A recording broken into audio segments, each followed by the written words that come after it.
سب سے بڑی فکر اپنی زندگی اپنی جان انابیہ کی تھی۔ ایسا کون تھا جس کے سپرد وہ انابیہ کو کریں؟ زندگی بھر کے تحفظ کی ردا کون اس کے سر پر ڈالتا کہ وہ سکون سے مر سکے، ان کی روح کو قرار ملے؟ انہیں لامتناہی سوچوں میں گم وقت کا پتہ ہی نہ چلا تھا۔ بابا آپ کا تو سب کچھ یوں ہی پڑا ہے۔ انابیہ نے پیٹ بھر کے کھایا تھا، ساتھ ساتھ بولنے کا شغل بھی جاری رکھا۔ بس بیٹا میں نے کھا لیا، میری اتنی ہی بھوک تھی۔ انہوں نے مسکرا کے اپنا والیٹ نکالا اور اس میں سے نوٹ نکال کر ٹیبل پر رکھے اور کھڑے ہو گئے۔ باقی پیک کرا لینا جاندے جاندے۔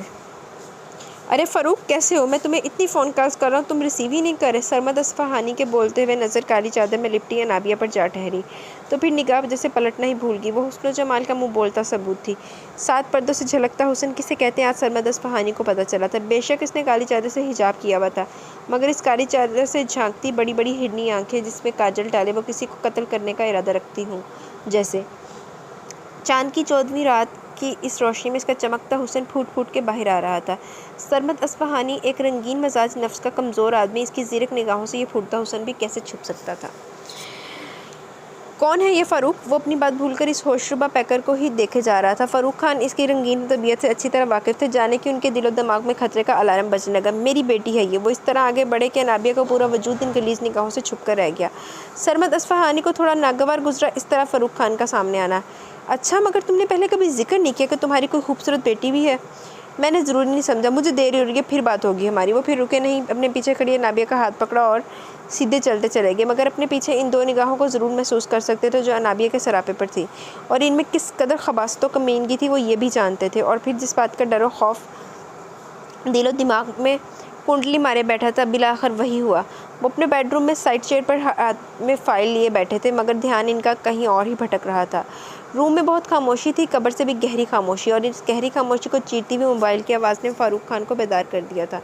انہوں نے موبائل اٹھایا، جہاں سکرین پر سرمد اصفہانی کالنگ جگمگا رہا تھا۔ انہوں نے موبائل اٹھایا اور یس کا بٹن پریس کر دیا۔ ہیلو فاروق کیسے ہو یار؟ نہایت چہکتی ہوئی آواز گونجی۔ ہاں ٹھیک ہوں، تم سناؤ کیسے فون کیا؟ اور اگر 200 کروڑ کے لیے فون کیا تو ابھی تک میں انتظام نہیں کر سکا ہوں، جیسے ہی کچھ ہوتا ہے میں خود تمہیں کال کروں گا۔ ارے یار اتنے فارمل کیوں ہو رہے ہو؟ میں تمہیں کیا اتنا ظالم لگتا ہوں؟ اتنا بدلا انداز یقیناً کوئی بات تھی، ورنہ سرمد اصفہانی کا لالچی روپ تو وہ دیکھ ہی چکے تھے۔ مطلب کی بات کرو۔ مطلب کچھ خاص نہیں، ہاں اگر تم چاہو تو 200 کروڑ معاف کیے جا سکتے ہیں۔ بہت پرسرار انداز تھا۔ یہ تم پہیلیاں کو بھجوا رہے ہو، جو کہنا کھل کر کہو۔ وہ چڑ گئے۔ دیکھو فاروق میں 200 کروڑ معاف کر سکتا ہوں اگر تم اپنی بیٹی کا ہاتھ میرے ہاتھ میں دے دو۔ سرمد بے غیرت نیچ انسان، تمہیں یہ بات سوچنے کی شرم نہیں آئی؟ وہ غصے میں بری طرح دھاڑے تھے۔ شرم کیسی یار؟ ہاں اگر تم میری 2 بیویوں کے بارے میں سوچ رہے ہو تو بے فکر رہو، انابیہ ان دونوں کے ساتھ نہیں رہے گی، اس کو تو میں الگ محل بنا کر دوں گا جس میں وہ رانی بن کر راج کرے گی، بالکل شہزادیوں جیسی آن بان ہوگی اس کی۔ بکواس بند کرو اپنی سرمد اصفہانی، ورنہ میں تمہیں شوٹ کر دوں گا۔ وہ غم و غصے کی شدت سے تقریباً پاگل ہی ہونے لگے تھے۔ بس نہیں چل رہا تھا کہ سرمد اصفہانی سامنے ہو، اس کے سینے میں اتنی گولیاں مارے کہ وجود چھلنی چھلنی ہو جائے، ریشہ ریشہ بکھر جائے۔ اتنی ہمت ہے تم میں؟ خیر یہ تو بات کی بات ہے، میں نے تو سوچ بھی لیا ہے، تمہیں میں نے بہت مہلت دے دی ہے، مگر اب نہیں۔ ٹھیک آدھے گھنٹے کے اندر میرے آدمی آ رہے ہیں انابیہ کو لینے، جب 200 کروڑ دے دو تو اپنی بیٹی کو لے جانا۔ سرمد اصفہانی کا انداز بالکل چینج ہو چکا تھا۔ فاروق خان کے دل میں بہت زور کا درد اٹھا، وہ بہت زور سے چیخے تھے۔ سرکار کوئی سید ابتہاج عالم آپ سے ملنے آئے ہیں۔ اس دوران ملازم اندر داخل ہوا، مگر اندر کے منظر نے اس کے ہوش و حواس گم کر دیے۔ وہ الٹے قدموں واپس بھاگا۔ اسے ہوش آ گیا تھا۔ دھیرے دھیرے وہ خوفزدہ ہرنی آنکھیں واہ ہونے لگی۔ اس کا وجود کسی نرم و گرم شے پہ جیسے بے جان تھا۔ ذہن کی سکرین اس وقت بالکل سیاہ تھی، آنکھوں سے ہر منظر مٹ چکا تھا۔ اسے کچھ بھی یاد نہیں آ رہا تھا کہ اس کے بے ہوش ہونے سے پہلے کیا کیا ہوا تھا۔ دھندلا سا صرف یہ یاد آ رہا تھا کہ وہ بیڈ پر نیم دراز کوئی ناول پڑھ رہی تھی کہ 2 افراد اس کے بیڈ روم میں بغیر نوک کے انٹر ہوئے۔ دونوں ہی بہت جلدی میں تھے۔ ایک نے جلدی سے اس کے کچھ بھی کرنے سے پہلے کوئی شے اس کی ناک پر رکھ دی، جس سے روم کی ہر شے گھومتی ہوئی اپنا اثر کھوتی چلی گئی۔ آنکھوں میں مکمل اندھیرا چھاتا چلا گیا، اور اس کے بعد کیا ہوا وہ کہاں تھی کچھ نہیں جانتی، مگر ایک بات اسے یاد آ رہی تھی کہ اس کی نیم بے ہوشی میں اس کا نکاح ضرور پڑھوایا گیا تھا۔ بس یہاں تک اسے یاد تھا، پھر اسے آگے ایک سوالیہ نشان اس کا منہ چڑھا رہا تھا۔ اپنے گھومتے سر کو تھامے وہ آہستگی سے اٹھی۔ اسے بے ہوش کر دینے والی دوا کا نشہ ابھی بھی اس کی نس نس میں گردش کر رہا تھا۔ بیک گراؤنڈ سے ٹیک لگائے تھوڑی دیر تک وہ آنکھیں موند گئی۔ سیاہ گھنیری پلکوں کو بمشکل اوپر اٹھایا۔ ان ہرنی آنکھوں میں اس قدر حیرت تھی، وہ کمرہ تھا یا کوئی محل؟ کیا تعریف کرتی وہ اس روم کی، اس قدر حسین، اتنا بڑا روم، اور روم میں موجود ہر شے اپنی مثال آپ تھی، ایک ایک چیز عمدہ والا۔ اس کا اندازہ وہ یوں لگا سکتی تھی کہ جیسا حسین اور مہنگا بنگلہ ان لوگوں کا تھا، اس کمرے کے مقابلے شاید وہ کچھ نہ ہو، مگر کسی کے ذوق کی وہ قائل ضرور ہو گئی تھی۔ یہ بیڈ روم جس کا بھی تھا، اس کی پسند بہت زبردست تھی۔ وہ کہاں ہے، یہاں کون لایا ہے اسے، اور سب سے بڑھ کر اس کے بابا۔ اپنے سر کو تھامے وہ اٹھی تھی۔ بابا کہاں ہے، مجھے کچھ یاد کیوں نہیں آ رہا، اف اللہ۔ پھر سے بری طرح چکر آیا تھا اور بہت زیادہ دیر وہ بیٹھ نہیں سکی، تو پھر سے سر تکیے پر گرا دیا۔ آنکھوں کے گرم سیال بہتے بہتے تکیے میں جذب ہونے لگے تھے، ایسا محسوس ہو رہا تھا جیسے پورے جسم میں درد ہو رہا ہے، ایک ایک جوڑ دکھ رہا ہے، شاید اسے بخار ہو رہا تھا، جلن کے مارے آنکھیں تک کھولی نہیں جا رہی تھی۔ سفید لٹھے کا شلوار کرتا، اس پر بھاری براؤن شال ڈالے، کرینے سے بال بنائے، مضبوط جسم کا مالک، لمبے چوڑے سے سید ابتہاج عالم کی شخصیت دیکھنے والوں کو آپ ہی مؤدب کر دیتی تھی۔ سرخ و سفید رنگت کا مالک سید ابتہاج عالم، جس کے چہرے پر زمانے بھر کی سنجیدگی تھی، انابی گداز لبوں کے جوڑے کے اوپر گھنی سیاہ مونچھیں بہت ڈیشنگ لگتی تھیں۔ وہ اس وقت ٹی وی لاؤنج میں بیٹھا ٹی وی پر کوئی نیوز دیکھنے کے ساتھ ساتھ بلیک کافی بھی پی رہا تھا۔ ابتہاج پتر، تجھے کتنی بار منع کیا ہے کہ یہ کالا پانی مت پیا کر، منہ خون جلاتی ہے۔ بی جان اپنے بیڈ روم سے نکل کر آئیں تو رات کے 9 بجے سید ابتہاج عالم کو یوں کافی پیتا دیکھا تو کہے بغیر نہ رہ سکی۔ ارے بی جان آپ! اس نے کافی کا کپ میز پر رکھا، جلدی سے کھڑا ہوا اور انہیں تھامے صوفے تک لایا اور آہستگی سے بٹھا دیا۔ وہ اپنی بی جان سے بہت محبت کرتا تھا، اپنی جان سے بھی زیادہ۔ ان کی ہر بات حکم کا درجہ رکھتی تھی، مگر یہ بلیک کافی والی عادت چھوڑ کے بھی نہیں چھوڑ پایا تھا۔ وہ ہمیشہ رات کو ان کے سو جانے کے بعد ہی پیتا تھا، مگر آج بی جان کی اچانک آمد نے اس کی چوری پکڑ لی تھی۔ میرے چاند، اتنا دماغ کھپاتے ہو، گاؤں کی ہزاروں مالیت کی زمینیں دیکھنا، پھر یہاں کراچی میں آفس دیکھنا، آئے دن پاکستان سے باہر جاتے ہو کام کے سلسلے میں، پھر جب تم یہ کالا پانی پیتے ہو تو اپنے ساتھ ساتھ میرا بھی خون جلا کر رکھ دیتے ہو۔ لفظ کالا پانی پر سید ابتہاج عالم ہولے سے ہنس دیا۔ ارے بی جان، یہ خون نہیں جلاتی بلکہ ہمیں توانائی بخشتی ہے۔ مجھ سے باتیں بنانے کی ضرورت نہیں، تم رکو، میں تمہارے لیے ملائی والا گرم دودھ لے کر آتی ہوں۔ وہ اٹھنے لگی تو سید ابتہاج عالم نے روک دیا۔ بی جان آپ پریشان مت ہو، اچھا نہیں پیتا یہ کالا پانی۔ وہ مسکرا کے ان کے برابری میں ہی بیٹھ گیا۔ کوئی کہہ سکتا تھا کہ اتنا سنجیدہ اور سوبر کمگو سا سید ابتہاج عالم یوں لاڈ اٹھوا سکتا ہے۔ اس کی شخصیت ہی ایسی تھی، جو کوئی دیکھتا وہ یہی اخذ کرتا کہ سید ابتہاج عالم کوئی سخت جاگیر مغرور قسم کا بندہ ہے۔ ہاں اتنا ہی تو میرا فرما بردار ہے۔ یہ کیا بات کی آپ نے؟ اچھا پوچھیے، بلکہ حکم کیجیے، کیا کرنا ہے؟ مانو گے میری بات؟ انہوں نے بغور اس کا چہرہ دیکھا۔ کبھی آپ کی بات ٹالی ہے تو پھر ٹھیک ہے، شادی کر لو۔ بی جان پھر وہی سے، پورے 38 سال کے ہو گئے ہو، تیری عمر کے لڑکے تو 3-4 بچوں کے بابا ہو گئے ہیں۔ بی جان نے آج لگتا تھا کہ ٹھان لی تھی سید ابتہاج عالم سے ہاں کرا کے رہیں گی۔ بی جان آپ بھی نہ۔ وہ بری طرح جھینپ کر رہ گیا۔ کیا بی جان؟ بس مجھے نہیں معلوم، میں اب تیرے لیے لڑکی دیکھنے لگی ہوں۔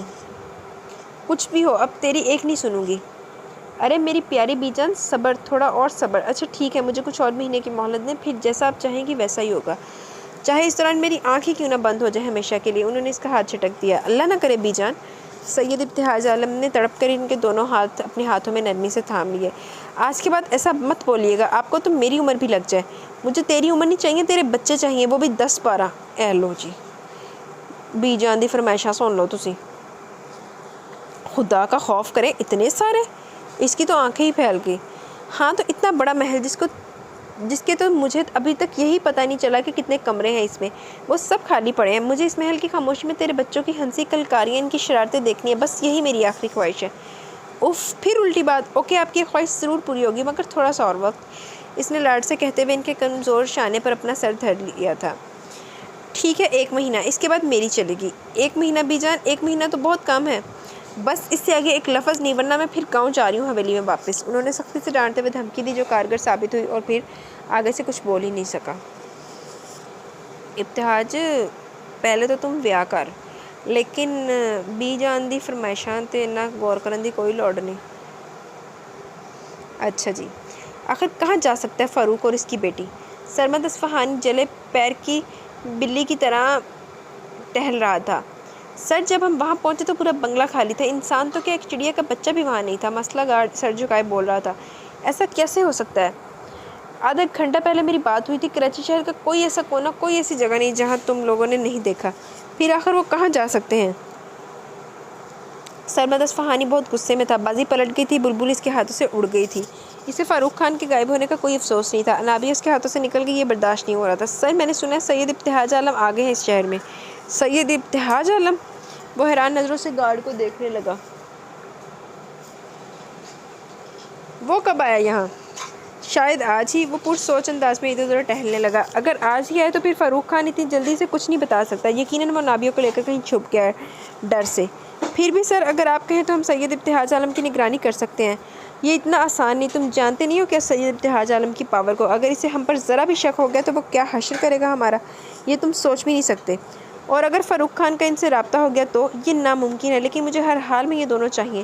اس سے پہلے کہ سید ابتہاج عالم سے وہ ملے، دونوں کو کہیں سے بھی ڈھونڈ کر میرے سامنے لے آؤ۔ انابیہ اب میرے لیے چیلنج بن گئی ہے۔ پہلے تو میں نے سوچا تھا کہ اسے اپنی کھیل بنا کے رکھوں گا، مگر نہیں، اب میں فاروق خان کو سبق سکھاؤں گا۔ انابیہ سے نکاح اس کی نظروں کے سامنے کروں گا۔ انابیہ کو میری بیوی بن کر رہنا پڑے گا۔ وہ فاروق خان کو نفرت سے سوچتا ہوا گارڈ کو گھورنے لگا۔ جاؤ، اب ٹائم ضائع مت کرو، جتنی جلدی ممکن ہو ان دونوں کو ڈھونڈ کر میرے پاس لے کر آؤ۔ حکم صادر ہوا۔ گارڈ تیزی سے باہر نکلا تھا۔ سید ابتہاج عالم اپنی خوابگاہ میں فل سائز بیڈ پر نیم دراز مستنصر حسین تارڑ کا سفر نامہ پڑھ رہا تھا۔ دروازے پر دھیرے دھیرے دستک دی جا رہی تھی۔ اس نے بک اپنے چہرے سے ہٹائی۔ آ جاؤ۔ اندر آنے کی اجازت ملی تو اس کا وفادار ملازم اندر داخل ہوا، سر کو جھکائے مؤدب سا سامنے آ کھڑا ہوا تھا۔ سائیں، نوری آئی ہے، وہ بتا رہی ہے جب سے انہیں ہوش ہے وہ روئے ہی جا رہی ہیں، کچھ بھی کھا نہیں رہی، یہاں تک کہ پانی کا ایک گھونٹ بھی حلق سے نیچے نہیں اتارا، اور انہیں بہت تیز بخار بھی ہو رہا ہے۔ ٹھیک ہے، چلو تم، اور وہاں دراز میں میرا فرسٹ ایڈ باکس پڑا ہے، وہ بھی لے کر چلو، میں آتا ہوں۔ حکم سائیں۔ وہ سائڈ ٹیبل کی دراز کی طرف بڑھا، بڑی سی فل دراز کھولے، full size first aid box نکالا۔ سید ابتہاج عالم نے بک سائڈ پر رکھی، گرے بھاری شال مضبوط چوڑے کندھوں پر ڈالے وہ روم سے باہر نکلا۔ پہلے بیجان کا کمرہ چیک کیا، وہ کمبل اوڑھے بے خبر نیند کی وادیوں کے زیر اثر سو رہی تھیں۔ ان پر پیار بھری نگاہ ایک نظر ڈالتا ہوا وہ اپنے بڑے سے حسین ترین محل کے دوسرے حصے کی جانب بڑھا تھا۔ وہ جیسے ہی اندر روم میں انٹر ہوا، نوری جو بار بار منتیں کر رہی تھی مگر وہ اس کی ایک نہیں سن رہی تھی، بس روئے جا رہی تھی، نوری نے سید ابتہاج عالم کو دیکھا تو ایک طرف ہو گئی۔ جاؤ تم۔ نوری، جس نے ہاتھ میں کانچ کا گلاس پکڑ رکھا تھا، وہ سائڈ ٹیبل پر رکھتی ہوئی فوراً اس کمرے سے نکل گئی، دروازہ بند کرنا نہیں بھولی تھی۔ سید ابتہاج عالم نے بغور اس لڑکی کو دیکھا۔ 20 سال کی وہ لڑکی حسن کا جیتا جاگتا شاہکار تھی، میدے جیسی رنگت، اس پر اس کی خوبصورت سی نقوش، ہرنی جیسی بڑی بڑی آنکھیں جن میں ایک سمندر موجزن تھا، نازک سا دلکش قیامت کے سراپا، کسی شاعر کی غزل جیسی وہ نازک سی دلربا سی لڑکی۔ بخار کی شدت سے اس کا نازک جسم ہولے ہولے کپ کپا رہا تھا، اور شاید نہیں یقیناً اس کی کھڑی ستوہ ناک بالکل سرخ ہو رہی تھی۔ اگر وہ سانس روک لیتی تو کسی ماہر آرٹسٹ کا بنایا گیا وہ مجسمہ لگتی، جسے اس آرٹسٹ نے دن رات ایک کر کر کے بڑی محنت سے بنایا ہو۔ اسے دیکھ کر ایسا ہی لگ رہا تھا کہ اللہ جب بہت فرصت میں ہوگا، جب اس کا مجسمہ تیار کیا ہوگا تو پھر سرمد اصفہانی جیسا رنگین مزاج دل پھینک کیوں نہ اسے پانے کی جستجو کرتا۔ وہ ان سب بکھیڑوں سے وہ بیچاری معصوم سی لڑکی بالکل انجان تھی۔ وہ یہاں کیوں ہے اسے تو کچھ معلوم ہی نہیں تھا، وہ کچھ جانتی نہیں تھی۔ سرمد اصفہانی کا سوچ کر ہی اس کی رگوں میں لاوا دوڑنے لگا، آنکھیں سرخ انگارہ ہو گئی تھی۔ نہیں سرمد اصفہانی، میں تمہیں جیتنے نہیں دوں گا، اب تم دیکھو میں تمہارا کیا حشر کرتا ہوں۔ تم خود سب کچھ نہ اگل دو تو میرا نام بھی سید ابتہاج عالم نہیں۔ فی الحال اس مسئلے پر بعد میں غور کروں گا، پہلے ذرا ان محترمہ سے تو نبٹ لیا جائے۔ وہ مضبوط قدم دبیز کارپٹ پر رکھتا دھرتا بیڈ کے پاس جا کھڑا ہوا۔ انابیہ نے کچھ محسوس کر کے ذرا کی ذرا خوفزدہ ہوتی آنکھیں اوپر اٹھائیں تو وہاں کسی اجنبی کو کھڑے دیکھا جو اسی کو بغور دیکھ رہا تھا۔ انابیہ نے اس روم میں صرف اب تک ایک عورت کو ہی دیکھا تھا، کسی مرد کو نہیں دیکھا تھا، تو پھر یہ کون تھا؟ جی تو محترمہ، آپ نے کل کیا پوری گائے کھا لی تھی جو کل سے کھانے کے لیے پریشان کر رہی ہیں؟ گھمبیر لب و لہجے میں کہتا وہ وہیں بیڈ پر بیٹھ گیا۔ انابیہ آج تک کسی نامحرم کے سامنے نہیں آئی تھی بغیر حجاب کے، تو پھر اتنی بے پردگی؟ وہ فوراً سے پیشتر وہاں اس بیڈ سے دوسری سائڈ سے اترنے لگی کہ اس کی مخروطی نازک کلائی سید ابتہاج عالم کی مضبوط ہتھیلی میں قید ہو کر رہ گئی۔ انابیہ نے نہایت بے بسی سے اسے دیکھا اور اپنی مخروطی گوری کلائی اس کی مضبوط گرپ سے آزاد کروانے کی مزاحمت کی، جو کہ ناکام ثابت ہوئی۔ میں نے تم سے کچھ پوچھا ہے؟ لب و لہجے میں معمولی سی سختی در آئی۔ کون ہیں آپ؟ چھوڑے میرا ہاتھ، بابا کہاں ہے میرے؟ بس روانی سے ان ہرنی آنکھوں سے پانی بہہ جا رہا تھا۔ ان سب کو چھوڑو، پہلے تو مجھے اپنا چیک اپ کرواؤ، پھر دیکھتے ہیں کیا کرنا چاہیے۔ سید ابتہاج عالم کے ایک ہاتھ میں اس کی کلائی تھی جسے چھڑانے کی وہ جی جان سے کوشش کر رہی تھی، اور دوسرے ہاتھ سے اس نے فرسٹ ایڈ باکس کھولا، اس میں سے تھرمامیٹر اسٹیتھوسکوپ نکالا، مگر وہ چیک کرنے کہاں دے رہی تھی، بری طرح روتے ہوئے اپنی کلائی کھینچ رہی تھی۔ چپ! سید ابتہاج عالم نے بری طرح اسے ڈانٹا تھا۔ بالکل چپ! اب ایک آواز بھی نہیں نکلنی چاہیے ورنہ مجھ سے برا کوئی نہیں ہوگا۔ انابیہ تو بری طرح ڈر کر رہ گئی، دل کی دھڑکن سوا ہو گئی، آنکھوں سے آنسو بہنا بند ہو گئے، شگرفی لب آپس میں یوں جڑ گئے جیسے اب کھلیں گے ہی نہیں۔ سید ابتہاج عالم نے پوری طرح اس کا چیک اپ کر لیا تو 102 بخار تھا۔ سید ابتہاج عالم نے جب اس کے چہرے کی جانب نظر اٹھائی تو اس کی رنگت لٹھے کی طرح سفید ہو گئی تھی، آنکھیں خوف و ہراس سے پھٹی ہوئی تھی، سانس جیسے اگر نہ لی تو وہ کہیں مر ہی نہ جائے۔ صحیح معنوں میں گڑبڑانے کی باری اب اس کی تھی۔ ابتہاج، میں نے آج تک اپنی پھولوں جیسی بیٹی کو ہلکا سا ڈانٹا نہیں، بہت نازوں سے پالا میں نے انابیہ کو۔ سید ابتہاج عالم کے کانوں میں فاروق خان کا یہ جملہ پورے زور و شور سے گونجا۔ او گاڈ! وہ سب کچھ چھوڑ کے آگے بڑھا۔ انابیہ، انابیہ! اس کا سفید پڑتا رخسار تھپ تھپایا مگر دیر ہو گئی تھی۔ وہ بے ہوش ہو کر اس کی بھاؤں میں جھول گئی۔ انابیہ صاحبہ تے بہت ہی کوئی نازک مزاج ہے، تھاڈے انہیں صرف ڈانٹیا تے بے ہوش ہو گئی۔ سید ابتہاج عالم نے جھک کر اس نازک پیکر کو آہستگی سے بیڈ پر لٹا دیا اور ایک بار پھر سٹیتھوسکوپ سے اس کے دل کی دھڑکنوں کو چیک کرنے لگا جو بہت سست روی سے چل رہی تھی۔ انابیہ! اس نے انابیہ کے چہرے پر جھک کر نہایت نرمی سے اس کو پکارا۔ سید ابتہاج عالم نے ایک ٹھنڈی سانس خارج کی اور بغور اس کا چہرہ دیکھا جس کی رنگت اب معمول پر آنے لگی تھی۔ تو سید ابتہاج عالم، اب تم پر یہ وقت بھی آ گیا ہے کہ کسی پری وش کے ناز و نخرے اٹھاؤ۔ اس نے مسکراتے ہوئے خود سے کہتے ہوئے اس کا چہرہ دیکھا اور کھڑا ہو گیا، اس کے ہوش میں آنے کا انتظار کرنے لگا۔ آج ایک ہفتہ ہو گیا تھا، بی جان نوٹ کر رہی تھی کہ سید ابتہاج عالم کی معمول زندگی میں کچھ بدلاؤ آ رہا تھا۔ ان کے فرائض و خدمت میں کوتاہی تو نہیں برت رہا تھا مگر ایسا محسوس ہو رہا تھا جیسے کوئی دوسری ذمہ داری بھی جیسے وہ نبھا رہا ہے، اور وہ کیا ہے؟ ایک سوالیہ نشان ان کی بڑی آنکھوں کے گرد گھومتا رہتا۔ اللہ بخش! جی مالکانی حکم؟ یہ ابتہاج کہاں ہے؟ جی سائیں، محل کے دوسرے حصے میں۔ کیوں؟ جی وہ لگتا تھا کہ وہ برا پھنسا۔ اب کیا جواب دیتا؟ بی جان کی جہاں دیدہ نگاہوں سے کدھر گیا؟ اس کا ہکلانا گھبرانا چھپا نہ رہ سکا۔ اللہ بخش! میں نے پوچھا تیرا سائیں وہاں کیوں ہے اور کیا ہو رہا ہے وہاں؟ وہ سختی سے بولتی ہوئی کھڑی ہو گئی۔ کچھ تو بھی تو نہیں۔ آگے کھائی پیچھے کنواں والا حساب تھا اس کے ساتھ اس وقت۔ پہلے تو مجھے شک تھا مگر اب یقین ہو گیا تجھے اس طرح گھبراتے دیکھ کر۔ کچھ تو ہو رہا ہے محل کے اس حصے میں، مجھے جانا ہی پڑے گا، دیکھوں تو صحیح آخر کیا ہو رہا ہے وہاں۔ وہ مالکانی جی میری بات سنیے۔ وہ صحیح معنوں میں گھبرا کے رہ گیا۔ ہٹ میرے راستے سے! انہوں نے اسے بری طرح جھڑک دیا اور آگے بڑھنے لگی۔ وہ کچھ بھی سنے بغیر محل کے دوسرے حصے کی طرف بڑھی جہاں تک کہ اللہ بخش کو اتنی مہلت بھی نہیں دی کہ وہ جلدی سے فون ہی کر دیتا سید ابتہاج عالم کو۔ بی جان نے بغیر نوک کیے دروازے کو دھڑ سے کھولا تو سامنے کے منظر نے ان کو پوری طرح آنکھیں کھول کے رکھ دی۔ وہ لڑکی جو کوئی بھی تھی کم عمر ہونے کے ساتھ ساتھ اس قدر حسین تھی کہ دیکھنے والا اس کے حسن کو سراہے بغیر اور اللہ کی تعریف کیے بغیر نہ رہ سکتا۔ وہ بیڈ پر نگاہیں جھکائے بیٹھی تھی۔ بیڈ کے پاس سید ابتہاج عالم جس کے ہاتھ میں اورنج جوس تھا وہ اس کو تھمانے کی کوشش کر رہا تھا۔ بی جان کو جانے کیا ہوا، کیوں ان کے دل کو ناگوار گزرا؟ ان کا بیٹا یہ بھی کر سکتا ہے جس بیٹے پر وہ بہت مان تھا، جو ان کا فخر اور ان کا غرور تھا، کیا وہ ایسا بھی کرے گا؟ نہ دل مان رہا تھا نہ دماغ اس بات کو تسلیم کر رہا تھا، مگر ان آنکھوں کا کیا کرتی جو اس سے یہ حقیقت دیکھ رہی تھی۔ سید ابتہاج عالم نے دروازہ اس طرح کھولے جانے پر پیچھے پلٹ کر دیکھا تو اس کے 14 طبق روشن ہو گئے۔ بی جان! اس نے گلاس ٹیبل پر رکھا اور بی جان کی سمت بڑھا۔ مت کہو مجھے بی جان! ابتہاج، مجھے تجھ سے یہ امید نہیں تھی، تو ایسی حرکت بھی کر سکتا ہے؟ کیا کمی رہ گئی تھی میری تربیت میں؟ کون سی کوتاہی ہوئی ہے میری پرورش میں؟